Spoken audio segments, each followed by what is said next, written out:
haut les mains. Nous, c'est Autrement Senior et on accompagne les familles pour que le bonheur reste à la maison. Chaque semaine, on t'emmène dans les coulisses de nos accompagnements. Et aujourd'hui, on est avec Caroline, notre infirmière coordinatrice, pour l'épisode 13.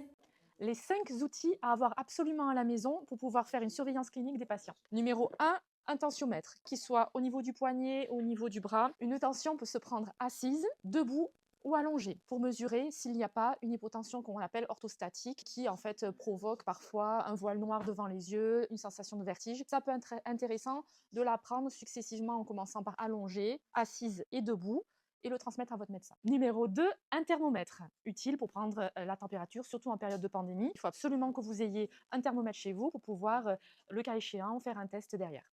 Numéro 3, un saturomètre. C'est un oxymètre de pouls qui vous permet de mesurer le taux de saturation d'oxygène dans le sang. Il faut avoir entre 90 et 100%. Vous le mettez au niveau de l'index et très rapidement, au bout d'1 minute, ça vous affiche le taux de saturation et parfois ça peut aussi afficher les pulsations.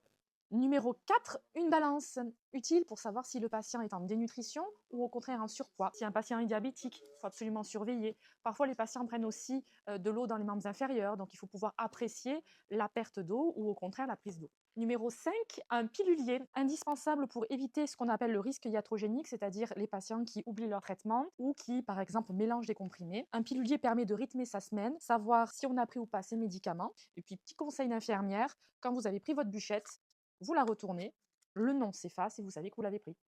Tu viens d'entendre les 5 indispensables à avoir quand on accompagne un proche à domicile. Et pour ne rien oublier et les garder sous la main, pense à enregistrer ce réel. Ça te servira quand tu en auras vraiment besoin.